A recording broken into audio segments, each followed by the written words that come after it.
nosotros los seres humanos tenemos tanta creatividad para plantearnos las nuevas formas de relacionarnos. Y esta es una nueva forma de relacionarnos. Living, yo no sé si lo voy a pronunciar bien, mi maestra de inglés seguro que se enoja, living apart together, Pero vivir perfecto. juntos, pero vivir en un proyecto de vida común, pero no convivir, no vivir bajo el mismo techo. O sea, seguimos siendo pareja, seguimos siendo matrimonio o la pareja que hayamos elegido, pero cada uno en su casa. Así es. Ah, bien. En muchos casos, por ejemplo, hay matrimonio Ujú. y deciden vivir en distintos lugares. Incluso a veces en la misma casa, una casa grande, la dividen y uno vive en un lugar y otro vive en otro lugar dentro de la misma casa, pero no comparten, ¿viste? Ese viejo concepto del Código Civil nuestro, esa cohabitación que parece que te sentenciaba a vivir y dormir en el mismo lugar. Claro. Eso prácticamente las nuevas parejas o las parejas que deciden vivir de esta manera resolvieron esa cuestión de otra forma, ¿no? O sea, no están separados, vamos a aclarar esto. O sea, están juntos, pero deciden no vivir juntos. Y esto implica que, a pesar de no vivir juntos, se tenga derechos. Sí, o a veces, viste que como hablábamos, la ley a veces no está acorde con los nuevos tiempos y a veces nos hacen doler un poco la cabeza con respecto a si tenemos derecho o no tenemos derecho.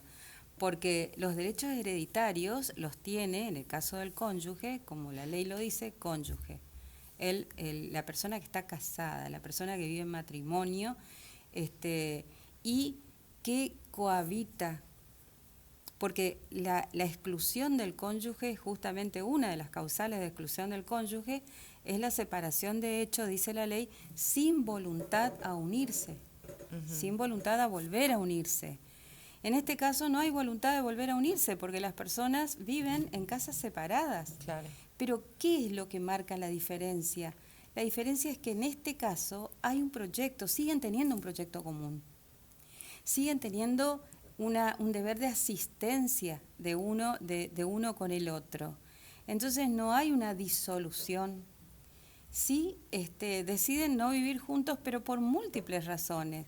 Esas múltiples razones tienen que ver, por ejemplo, con los compromisos laborales, depende de qué tipo de trabajo tiene uno o los dos, por ahí tienen que viajar mucho y por ahí esos mismos compromisos laborales hacen que sea más difícil la convivencia. Entonces deciden vivir en lugares separados, pero siguen teniendo ese proyecto común, que tiene que ver con los hijos, que tiene que ver con la idea que uno tiene de futuro, que tiene que ver incluso con la adquisición a veces de bienes en el futuro, ese proyecto común. Y el deber de asistencia, están uno para el otro siempre. Claro. O sea, están pendientes el uno para el otro, ¿no? Pero me habló de esta letra chiquita que tiene el código que dice cónyuges que tienen que convivir. ¿Qué pasa cuando uno de los dos fallece y no hay convivencia en el medio? ¿Tiene los mismos derechos que si conviviera? Exactamente, ahí es cuando se produce el problema porque hay que flexibilizar la interpretación de la ley. En este caso, la persona tiene derecho, conserva su derecho, estuvo separado, de hecho, pero claramente va a tener que probar que no había esta disolución del vínculo o del proyecto en común que tenía. Va a tener que probar, se puede probar de múltiples maneras, por ejemplo, el hecho de que una persona siga teniendo la obra social del otro, Claro. puede, por ejemplo, el hecho de que tengan cuentas corrientes en conjunto, y bueno, puede decir, bueno, pero a lo mejor tenían un negocio en conjunto, pero no tenían la voluntad de este proyecto de vida en común, que es diferente, pero bueno, se puede probar de otras maneras, ¿no? Claro. Doc, y de paso le consulto, supongamos que hay una separación, ¿no? Ese proceso de separación que no siempre es me separo, me divorcio al toque. Hay como un tiempo de adaptación y en el medio pasa algo. ¿Qué pasa ahí?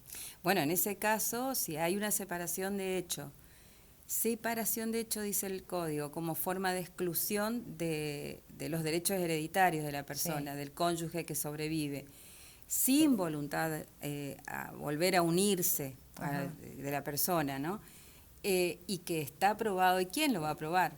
Y lo van a aprobar los otros herederos. Los Claro. otros herederos son los interesados por ahí en sumar más patrimonio. Decir, che, no, acá hubo una separación, no había voluntad de unirse, por ende, esta persona tiene que estar excluida de los bienes, en la distribución de bienes, ¿no?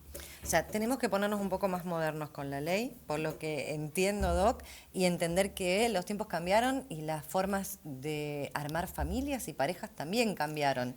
Y que de todas maneras, más allá que elijamos esto, igual podemos tener derechos hereditarios. Sí, por supuesto. Además, hay otras posibilidades, como por ejemplo si quedaron créditos a favor de la persona separada, incluso divorciada.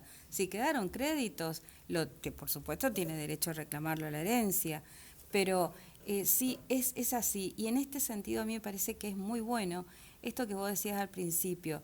Esto da para el debate, esto da para ponerlo sobre la mesa y para conversarlo, porque necesitamos mucha flexibilidad, mucha apertura en estos tiempos modernos, donde decidimos los seres humanos a vincularnos de manera diferente.